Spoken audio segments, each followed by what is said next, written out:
La reprise des sols au printemps est primordiale pour éviter tout un tas d'aspects négatifs pour ton sol, pour ton potager et pour tes récoltes à venir. Par exemple, au niveau des limaces, comment lutter contre les limaces? Par exemple, au niveau des mauvaises herbes, comment ta reprise de sol va influencer et impacter surtout positivement ou négativement en fonction de tes objectifs les herbes. Comment gérer finalement les débris qui n'ont pas été décomposés à l'automne et à l'hiver dernier, au printemps, c'est vraiment très important et ça va vraiment conditionner tes futures récoltes, tes futures cultures. Pourquoi? Parce que l'on sait qu'un débris qui se décompose va demander plus ou moins de l'énergie à la terre pour justement se mettre en décomposition finalement. On n'a rien sans rien. La décomposition également va avoir lieu de manière primordiale pour les futures cultures. Pourquoi? Parce que, par exemple, selon que tu as mis du compost ou que tu n'en as pas mis, il se peut que, en fonction de finalement la terre, ce compost, ce fumier que tu as mis, ne s'est pas finalement bien dégradé et ne va pas peut-être apporter, on va dire, l'effet escompté. Donc il faut vraiment que tu sois vigilant quand tu veux reprendre, quand il s'agit de reprendre les terres du potager au printemps. Donc comment, de manière rapide, comment on peut reprendre les terres? Comment reprendre la terre? Déjà, pourquoi reprendre la terre? L'idée derrière ça, c'est, par exemple, je veux implanter une culture. Donc je vais implanter une culture, je vais sortir mon plan potager. Pourquoi mon plan potager? Pour être plus efficace. Pour on a planifié cela au mois de décembre, je t'invite à aller voir ma précédente vidéo. Donc on va aller faire ça tout de suite. On sort son plan potager et on regarde ses cultures. Par exemple, à ce niveau-là, je vais implanter de la laitue. Donc la laitue, c'est plutôt une culture, on va dire rapide. C'est une culture que je dois implanter à ce niveau là-bas du terrain. Une culture rapide, une culture qui va pousser plutôt vite. Mais pour qu'elle pousse vite et que je puisse enchaîner dans ma rotation des cultures, il faut que le sol soit préparé. Tu te doutes bien que si je viens planter là maintenant la laitue dans cette terre, voilà, à ce niveau-là, ça pourrait passer. Mais par exemple, dans certains autres endroits, par exemple ici, ça pourrait peut-être moins le faire. Pourquoi? Parce que l'on a surtout des débris de fumier en surface encore, qui sont pas très bien décomposés. Donc c'est les restes de fumier de l'automne précédent, automne 2024. Il se peut également que l'on ait des herbes à ce niveau-là, qui pourraient germer et qui pourraient, enfin reprendre surtout, qui pourraient, on va dire, mal conditionner la culture de la laitue suivante. Et donc, il y a même des fois des adventices à rhizome, comme ici, en plein milieu d'écran,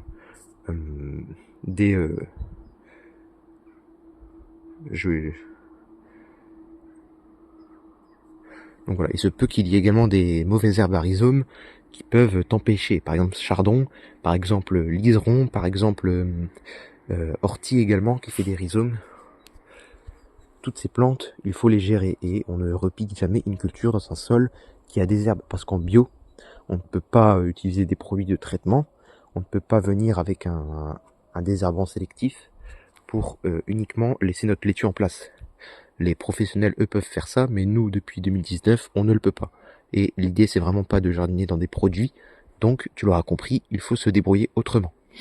Comment se débrouiller autrement? Déjà, au niveau des herbes. Les herbes que tu as dans ton jardin, il y a plusieurs types. Il y a les types annuels et il y a les types, on va dire, un peu pérennes. Les types annuels, c'est simple à enlever.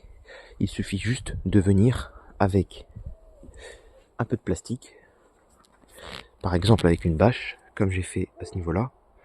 Tu vois que j'ai une bâche qui a été enlevée pour la vidéo, pour des soucis de vidéo, mais l'idée de cette bâche, c'est de venir justement occulter, c'est de venir empêcher à toutes ces herbes qui sont en place, de prendre de la lumière. Pourquoi donc?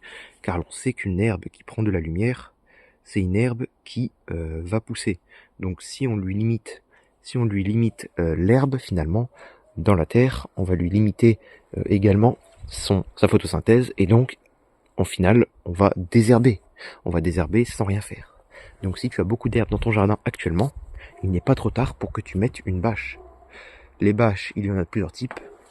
L'idéal, ça reste les bâches de maraîcher. Mais moi, personnellement, pour mon petit jardin, cette année, je me suis débrouillé avec autre chose, avec de la bâche de chantier finalement. de la bâche de chantier. Pourquoi? Parce que pour diverses raisons, je n'ai pas envie d'utiliser uniquement de la bâche pour le jardin. C'est des raisons écologiques et surtout financières derrière. Donc ici l'idée c'est vraiment pas de débourser toute sa fortune dans 30 mètres carrés de bâche. L'idée ici c'est vraiment de raisonner avec ce que l'on a. Si l'on a des ressources sur le terrain, c'est vraiment l'idéal. Donc moi déjà je t'invite à faire un bâchage. Un bâchage pour reprendre plus facilement les terres au printemps. Au niveau de quoi? Au niveau des herbes. Les herbes ça va vraiment être ton facteur limitant. C'est vraiment ce qui va te conditionner au niveau des légumes à finalement à avoir des légumes ou à avoir de l'herbe. Par exemple, on n'est pas obligé de raisonner uniquement avec la bâche. Tu vois sur cette planche ici, c'est uniquement une petite planche expérimentale qui commence ici et qui finit ici, donc à peu près 60 à 70 cm de large, environ 3,50 m de longueur, 3 mètres de longueur, et l'idée c'est d'avoir repiqué des laitues, ça on en reparle au printemps, mais surtout l'idée c'est d'avoir désherbé parce que oui, avant il y avait des herbes, on en voit encore un peu les résidus à certains endroits, mais il y avait bel et bien des herbes qui faisaient quoi? Qui poussaient et qui profitaient finalement de l'amendement. J'avais mis du fumier auparavant ici, qui profitait du fumier comme finalement ici. Donc ce que j'ai fait c'est que je suis venu il y a environ un peu plus d'un mois, au mois de novembre, déposer quoi? Déposer du compost. Du compost de plateforme, du compost que j'ai eu gratuitement, un peu à cette même manière. Voilà. Je suis venu déposer du compost pour occulter le terrain, pour faire un essai notamment en no dig, mais ça on va en reparler. Mais l'idée c'est vraiment d'occulter la terre, et déjà le premier constat que l'on fait avec ça, cette méthode, c'est que comme tu le vois, il n'y a plus du tout d'herbe. Donc ça c'est un avantage. C'est un avantage certain lorsque l'on est en bio. Voilà. Cependant, cette technique a des limites.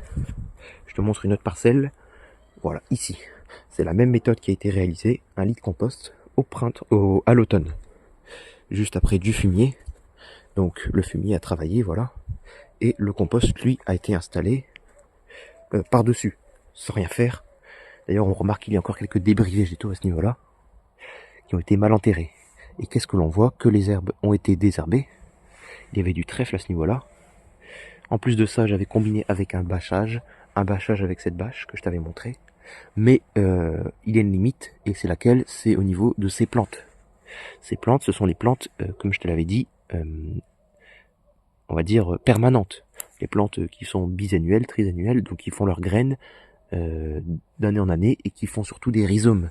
Donc les plantes à rhizomes, chiendents, liserons, si tu compostes, si tu décides de mettre du compost en surface comme ça pour les atténuer, ça va être un bazar. Donc vraiment, il faut avoir un seul exemple de ces herbes.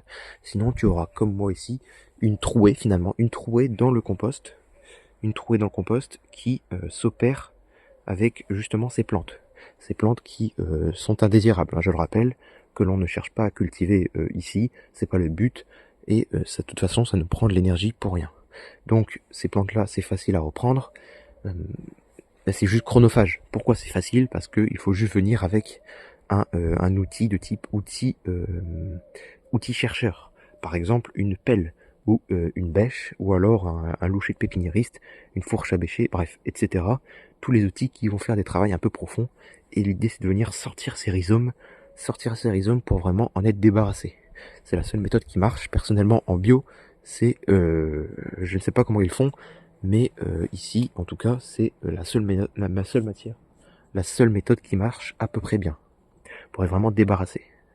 Après, pour les petites herbes, comme je t'ai dit, le bâchage va vraiment te sauver la mise. Donc moi, le bâchage, j'ai opté pour une bâche de chantier, je te le rappelle. Voilà.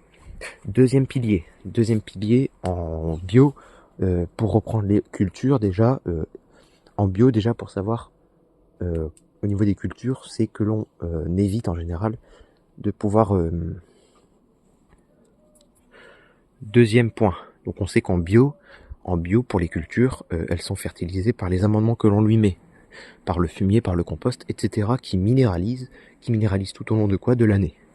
Donc l'idée ça va être de jouer avec cette minéralisation cette minéralisation qui a lieu en permanence tout au long de l'année. Il est vrai que selon certains, on va dire, schémas d'assolement, la minéralisation est plus ou moins influencée. Par exemple, on sait qu'une terre qui est plutôt noirâtre va mieux capter la chaleur et donc va activer la vie biologique. C'est ce qui a été ici reproduit artificiellement avec cette petite bâche de récupération. C'est ni plus ni moins qu'un sac qui a été coupé en deux et exposé côté face intérieure pour vraiment avoir un effet comme sur ce terreau, comme sur ce compost qui a été mis.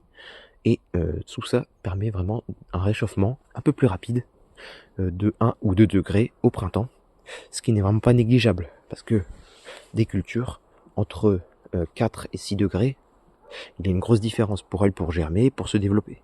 Donc les moindres degrés que l'on gagne, c'est autant d'énergie que l'on gagne et que l'on apporte au système. Au système quoi? Au système potager bien évidemment. Donc voilà, je t'invite vraiment à raisonner avec des bâches de couleur noire si tu en as. Si tu en as pas, essaye de raisonner avec des amendements plutôt foncés. Ça tombe bien, en général les amendements sont plutôt de couleur foncée. Personnellement, je n'ai jamais vu du fumier blanc. Donc a priori, les amendements ont tendance à un peu plus réchauffer la terre. Qui plus est, ont tendance à stimuler la vie biologique, donc à souffler un peu la terre, et donc forcément, avec le vent, à réchauffer la terre au printemps plus facilement. Voilà, donc déjà tu as 2 leviers. Le compost, et tu as les bâches de couleur noire, pour vraiment désherber, et pour vraiment, on va dire, réchauffer la terre au printemps. Cependant, il se peut qu'il y ait un autre problème. Un autre problème au printemps, à cause de quoi? À cause de des récoltes. Des récoltes de quoi? De cultures précédentes. Par exemple, à ce niveau-là, j'avais des petits arbustes qui étaient à ce niveau-là, et que j'ai dû venir chercher en profondeur. Tu vois que le travail qui est laissé, c'est un travail plutôt moteux, un travail de motte, qui va être assez délicat à reprendre au printemps. Donc l'idée, c'est vraiment de venir, pendant cette période un peu humide, et on va dire fraîche, reprendre la structure du sol correctement avant les semis pour qu'il y ait le temps à tes futures plantes finalement et pour qu'il y ait le temps au sol de, on va dire, bien se structurer. Donc l'idée est ce que je t'invite à faire au jardin pour avoir une vigueur de tes plantes que tu vas semer au printemps et pour avoir surtout un sol bien chaud au printemps et des plantes qui ne végètent pas, c'est vraiment de venir avec un outil de travail du sol. Un outil de travail du sol, il y en a plusieurs. Déjà, il y a les automatiques et il y a les manuels. Les automatiques, c'est tout ce qui est, on va dire, motoculteur et motobineuse. Si tu as un motoculteur, je te le déconseillerais. Pourquoi? Parce que tu as vu, ici on jardine en bio, et l'idée c'est de ne pas enterrer finalement ces matières comme par exemple le compost, comme le fumier, comme nos engrais verts, que l'on bénéficie, qui ont été semés au courant du mois de septembre. Donc toute cette matière finalement, cette matière organique, on ne veut pas finalement l'enterrer. Pourquoi?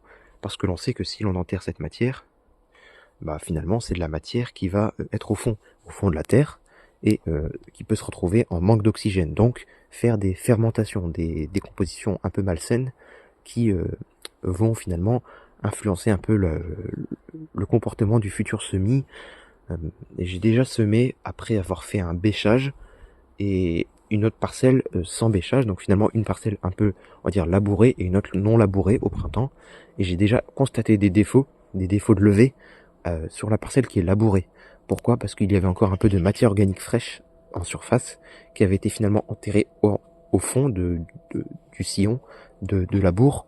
Et cette matière, on va dire fraîche, n'a pas eu le temps de choper assez d'oxygène, d'attraper assez d'oxygène et de bien se décomposer pour justement éviter les aspects négatifs au niveau du semis. Voilà, donc il faut vraiment faire attention avec les outils automatiques, les outils de reprise de la terre automatique. Je conseillerais plutôt la motobineuse pour vraiment faire un lit de semences de bonne qualité. Un lit de semences, c'est quoi? C'est une petite partie de la terre, 3 à 5 cm, qui sont bien affinés uniquement pour le semis de la culture et les repiquages. Le fond de la terre, on ne le touche pas, et c'est que en surface où l'on va venir finalement, on va dire un peu secouer la terre en surface pour un développement des plantes plus aisé et une meilleure retenue de l'eau. Une meilleure retenue de l'eau pour éviter d'arroser. Pourquoi? Parce que lorsque l'on fait cela, on casse les remontées, les canaux de capillarité naturels dans le sol, et donc tout naturellement, l'eau qui remonte de manière naturelle dans le sol est finalement bloquée et reste sous la terre que l'on a affinée. Donc ça permet de conserver l'eau au printemps et d'avoir des meilleures levées. Qui plus est, on affine la terre en surface, donc on fait rentrer beaucoup d'air. Cela va réchauffer un peu mieux le sol au printemps. Un troisième avantage, c'est lorsque l'on secoue la terre, on ajoute de l'oxygène. L'oxygène oxyde, donc il y aura une oxydation, une minéralisation des éléments nutritifs. Donc on aura des semis un peu plus vigoureux. Voilà pourquoi je te conseillerais, non pas maintenant, mais au printemps, on le comprend bien, au moment des semis, à préparer la terre. Quand je dis au moment des semis, ça veut dire quoi? Ça veut dire en moyenne entre, on va dire, 1 mois et 2 semaines avant le semis. Pourquoi pas encore avant? On pourrait se dire, on le prépare maintenant, ce sera déjà prêt et ce sera nickel. En effet, on pourrait le préparer maintenant. On aurait un aspect qui ressemblera à celui du printemps si l'on suit cette méthode d'affinage de la terre en surface entre 1 mois et 2 semaines avant le semis, mais on n'aurait pas les bénéfices. On n'aurait pas le bénéfice au niveau du réchauffement de la terre parce que l'on est en hiver et on secoue la terre avec de l'air froid qui va venir refroidir le sol. Donc c'est pas ce qui est recherché. Qui plus est, il peut encore y avoir des épisodes pluvieux importants. Donc les épisodes pluvieux importants vont venir finalement de nouveau tasser la terre que l'on vient de souffler en hiver. Donc je ne pense pas que ce soit pertinent de faire 2 fois le travail lorsqu'on peut le faire une fois. Et puis ce travail d'affinement en surface n'est pas neutre. Évidemment, il y a des inconvénients au niveau de la vie du sol. Bon, si tu veux protéger au maximum, je t'inviterai plutôt à faire cela au printemps, voire à ne pas reprendre du tout, mais c'est vrai qu'il y a des baisses de rendement observables lorsque l'on ne travaille pas du tout la terre. On vient juste repiquer nos plantes, donc je t'invite quand même à secouer la terre en surface avec une petite motobineuse par exemple, si tu as une grande terre à faire, ou alors tout simplement avec un cultivateur ou alors un râteau, ça se fait très bien. Voilà. Et donc voilà pourquoi je ne veux pas le faire au printemps. Enfin, voilà pourquoi je ne veux pas faire ce travail à l'automne et à l'hiver d'affinage de la terre en surface et de préparer ces plates-bandes pour le printemps prochain. On aurait également un autre problème, c'est au niveau de quoi? C'est au niveau des matières organiques, comme je te l'ai dit, qui ne sont pas tout à fait décomposées. Et si on les mélange, même sur les premiers centimètres, il y aura assez d'air, mais il n'y en aura jamais autant que lorsqu'elles sont vraiment en contact à l'interface même entre la terre et l'air. Là, il y a vraiment beaucoup d'air et ces matières peuvent vraiment bien se décomposer. Voilà pourquoi je ne veux pas trop les enfouir à cette période de l'année. Voilà. Donc si tu as commencé à faire ces travaux de déchômage finalement, ces travaux d'affinage de la terre, je t'invite à t'arrêter doucement et quitte à faire les choses de manière un peu scientifique ou pseudo-scientifique, je t'invite à par exemple laisser une bande de ton terrain que tu pourras faire à ma manière, c'est-à-dire de 1 mois à 2 semaines avant le semis, venir en reprise de printemps pour déjà faire en surface et donc mélanger les derniers débris végétaux qui n'auraient pas été mélangés à la terre. Donc ça, c'est si tu travailles ta terre. En plus de ça, tu auras un réchauffement important. Tu auras en plus un lit de semences bien affiné, idéal pour faire les premiers semis. Donc tu n'auras pas à venir avec un outil de reprise supplémentaire. Donc par exemple un cultivateur, tu n'auras pas à revenir avec ce genre d'outil, une binette, pour vraiment affiner le sillon. Il sera déjà bien fait. Si tu travailles en outil manuel, comme ça pourrait être mon cas cette année, dans ces cas-là, il faut voir au niveau de la terre, parce que ça va être toi qui vas travailler, donc il faut étudier un peu le comportement de la terre, comment elle peut se comporter au niveau de, on va dire, les outils que tu as en main. Pour cela, je t'invite à te munir de ce genre d'outils, des outils à main, pour vraiment sentir les choses. On va faire un test avec ce petit côté de parcelle, voilà, que l'on aurait préparé, que l'on aura envie de préparer au printemps, et on va analyser cela avec la pelle. Donc je mets dans une zone qui n'a pas été travaillée, à ce niveau-là par exemple. Vous voyez, je dois un peu forcer, un petit peu, voilà. Et on regarde et on analyse la structure. Déjà, on voit que c'est un peu fermé, mais ça reste encore correct. On pourrait avoir pire que ça. Bien évidemment, on voit des verres, donc ça c'est normal, hein. Je pense que tout le monde en a. La terre est plutôt bien. Maintenant, on va regarder au niveau des mottes. Les mottes que l'on a formées, c'est des mottes, je dirais, assez... on va pas dire arrondies. C'est des mottes assez angulaires. Donc, finalement, ce sol est encore en convalescence. Donc, l'idée, c'est vraiment de l'aider à devenir de plus en plus souple naturellement. Donc, au fur et à mesure des années, on ajoute toujours plus de compost, de fumier, et on travaille un peu moins la terre. Et donc là, on pourrait se dire, en fait, juste avec un râteau, je viens et ça va marcher. Donc là, je pense que c'est ce que je vais faire. Si j'avais un travail de sol à faire au printemps, hein, ne l'oublions pas, c'est pas à faire maintenant. Au printemps, donc je viendrai avec un râteau, parce que finalement la terre est assez souple.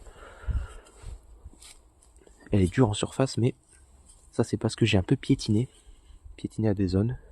J'ai un peu marché pour enlever la bâche. Par exemple à cet endroit, on voit que c'est un peu plus souple. Donc, bon, on pourrait reprendre cela avec un râteau, mais on a déjà un petit ennui que l'on peut remarquer maintenant. Ça va être les limaces. Les limaces, ça va être un fléau à gérer, donc il va falloir être prudent et préventif. Ce que je vais faire certainement, c'est que comme je vois des limaces maintenant, je vais revenir au printemps analyser de nouveau avec ma petite pelle comme ça là, et je vais regarder si je vois des limaces. Voilà. Bon, là j'en vois un peu, donc il faudra certainement, on va dire, passer un anti-limace peut-être en surface, ou alors juste constater et voir au niveau du printemps comment ça se passe.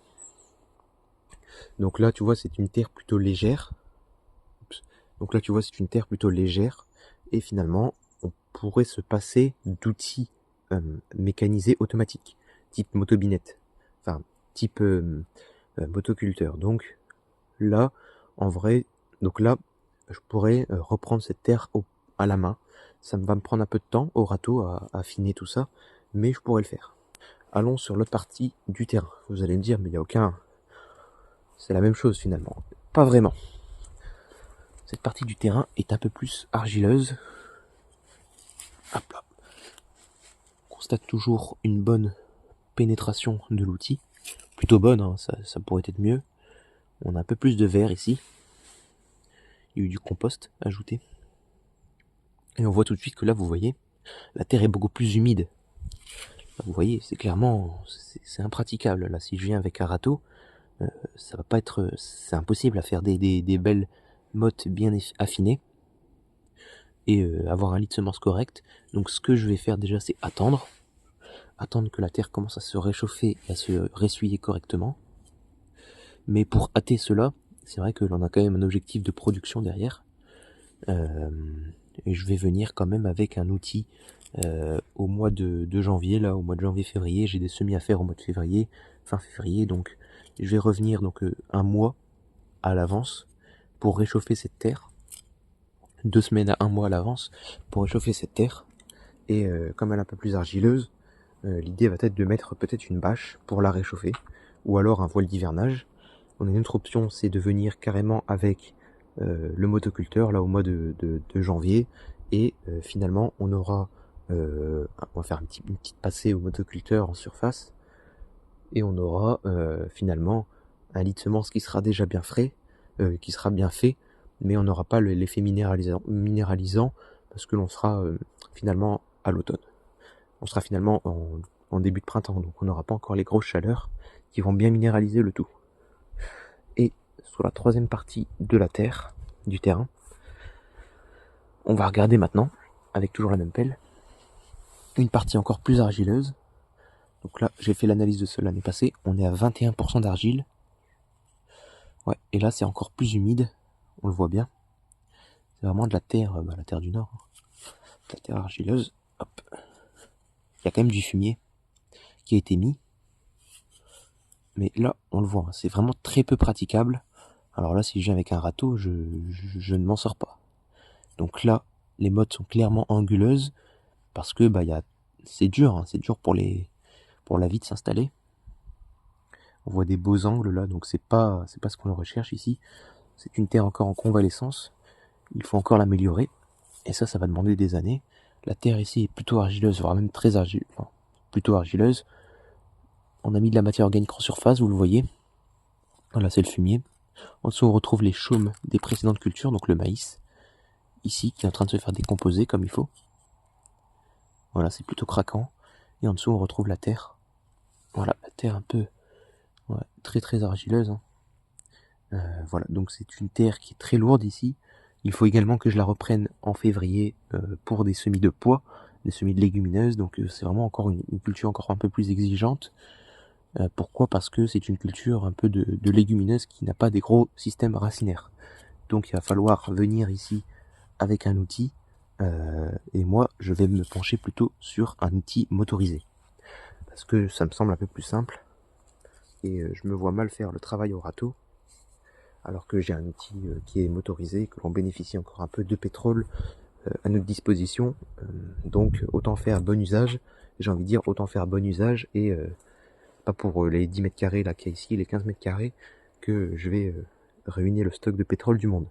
Donc je vais venir avec un peu de pétrole et mon outil et mes deux bras pour affiner et préparer un lit de semences pour la future culture. Donc 2 semaines à l'avance. L'idée, ça va être de faire un peu de terre fine, comme on dit, on essaye de faire un peu de terre. Et pourquoi ? Parce que je dois implanter des cultures tôt. Voilà.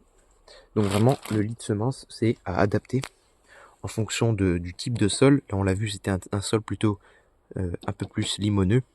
On tend avec des pourcentages d'argile qui augmentent en allant comme cela. Donc ici, c'est la parcelle la plus argileuse, ici un peu moins, ici encore un peu moins. Donc ce sera vraiment à adapter en fonction de ton type de sol. Voilà, donc moi j'ai un sol plutôt, on va dire, limono-argileux, à tendance argileuse, donc c'est en fonction du taux de limon finalement que l'on va pouvoir plus ou moins bien reprendre la terre au printemps. Si tu n'as pas de motoculteur et que tu es dans une situation de dans une situation de sol très argileux comme là-bas. Enfin, très argileux, c'est à nuancer. Dans ces cas-là, ce que tu peux faire, c'est venir en plusieurs fois, en plusieurs outils. Pourquoi ? Venir en plusieurs fois va te permettre déjà d'appliquer la politique diviser pour régner, et donc tu auras plus de chances de réussite qu'en un seul passage. Donc l'idée, ce sera de venir pour toi avec plutôt un outil, donc comme là-bas pour cette terre, déjà un outil, on va dire, de création de mottes. Il va falloir essayer de créer des mottes avec cette terre, parce que là on a tout qui est finalement en un seul bloc. Il va falloir essayer de créer un peu de mottes. Donc si tu as des outils manuels, tu peux essayer de passer la grelinette ou la fourche bêche, c'est le même outil, sauf que c'est pas la même longueur. Voilà. Même s'il y a quand même des êtres vivants pour nous accompagner, rien n'est jamais gagné.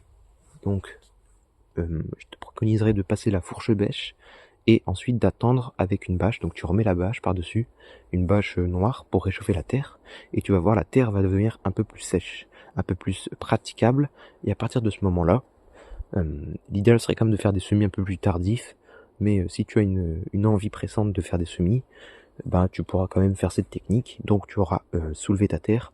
Une fois que tu auras soulevé ta terre, tu auras un peu un terrain un peu déstructuré, mais l'idée c'est de le faire en surface.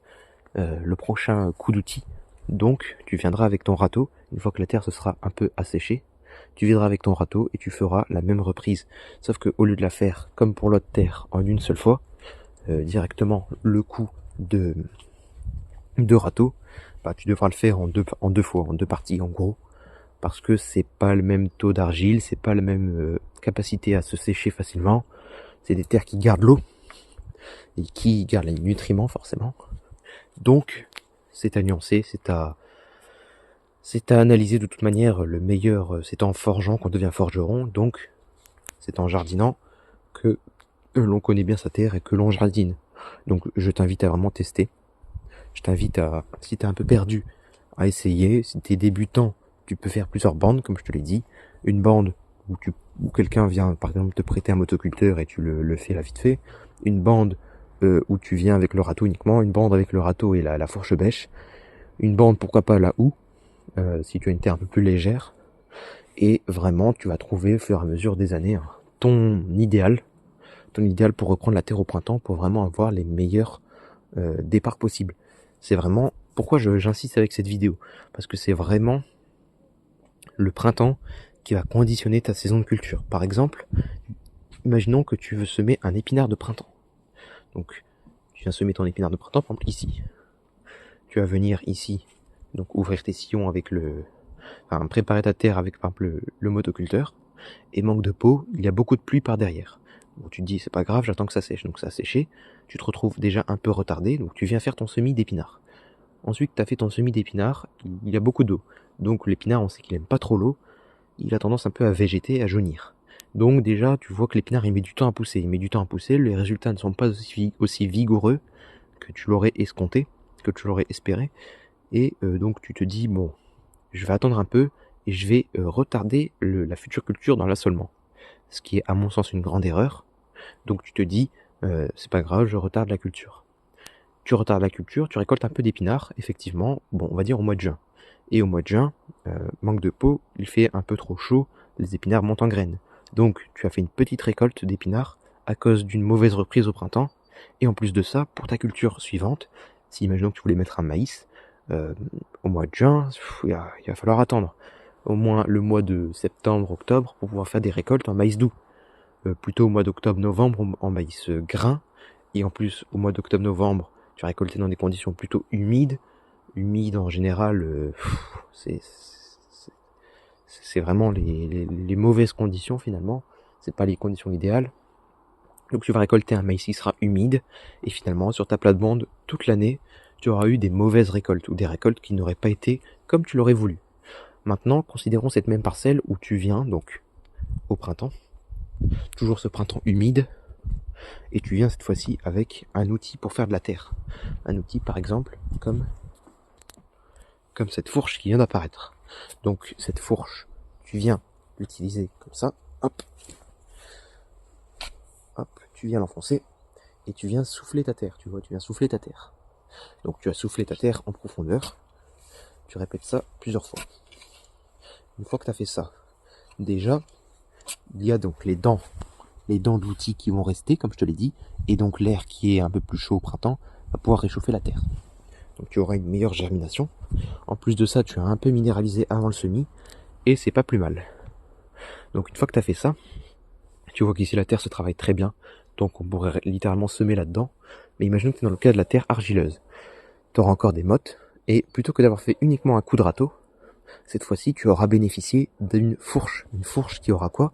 Qui aura ajouté beaucoup d'air dans la terre. Ici, c'est vraiment un travail qui conserve des mottes. Parce que, tu vois, j'ai pas retourné la terre. J'ai pas fait finalement ça, et j'ai pas fait ça. C'est-à-dire ça, hop, tu vois, les mottes remontent.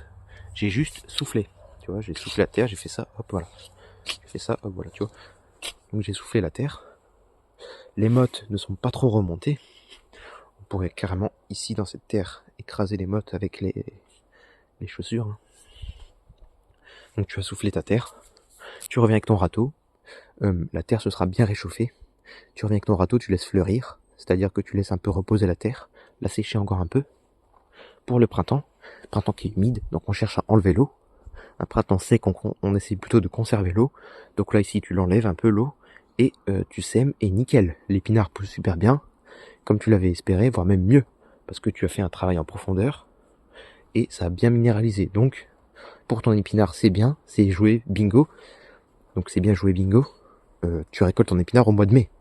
Au mois de mai, tu as bien récolté l'épinard. Fin mai, hop là, ça y est, l'épinard commence à monter en graines. Hop, tu l'enlèves, tu mets quoi? Tu mets ton maïs directement après l'épinard. Nickel. Donc la terre s'est bien réchauffée, tu le sèmes directement ton épinard à travers les rangs par exemple des rangs d'épinards, tu sèmes directement ton maïs. Nickel, tout germe très bien, tout germe très vite. Et au mois de septembre, tu récoltes ton maïs doux, ou alors ton maïs grain au mois d'octobre, dans des conditions un peu moins mauvaises que si tu devais récolter au mois de novembre. Et donc voilà. La reprise des sols au printemps, c'est vraiment indispensable, c'est un levier important. Donc, pour reprendre ta terre au printemps, résumons rapidement, il faut que tu viennes à ce niveau-là et que tu fasses des rentrées d'air. Les rentrées d'air vont vraiment permettre un réchauffement et si tu as un sol qui est moins vivant, on va dire, que l'idéal, ce que l'on recherche tous, les rentrées d'air, tu seras obligé de les faire parce que c'est pas les vers de terre, les choses comme ça qui vont les faire à ta place.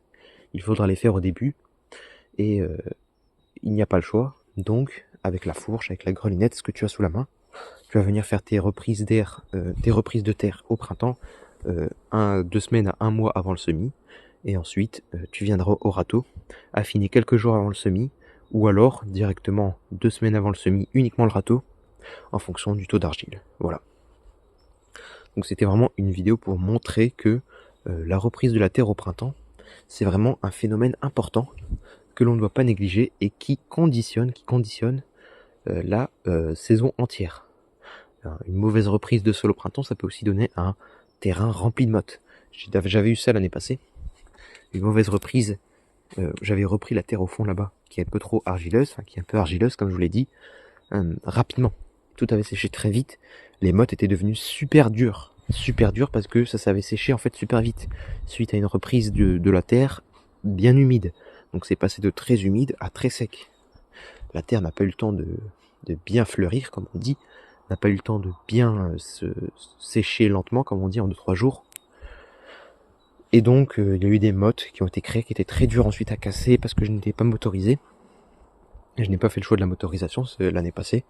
Et donc j'ai dû m'y reprendre plein de fois avec tout un tas d'outils et de stratagèmes, notamment la bêche. Je me souviens avoir utilisé la bêche un peu en comme ça, là, en fer plat, et taper comme ça, pour vraiment affiner comme ça la surface de la terre. C'était vraiment pas idéal, et je t'invite vraiment à éviter de te retrouver dans ce cas-là. Voilà. C'était vraiment une vidéo très longue, très longue sans montage. J'espère que tu as bien tout écouté. Pardonne un peu mes petites erreurs que j'ai pu dire de temps à autre, mes petits lapsus, et voilà. L'idée de cette vidéo, c'était vraiment que tu apprennes des choses aujourd'hui. C'est une 30aine de minutes qui ont été bien investies pour toi, parce que tu n'auras rien d'autre en théorie à regarder. Voilà. Sur ce, je te souhaite un bon redémarrage de tes terres au printemps. Au printemps, attention. Allez, salut.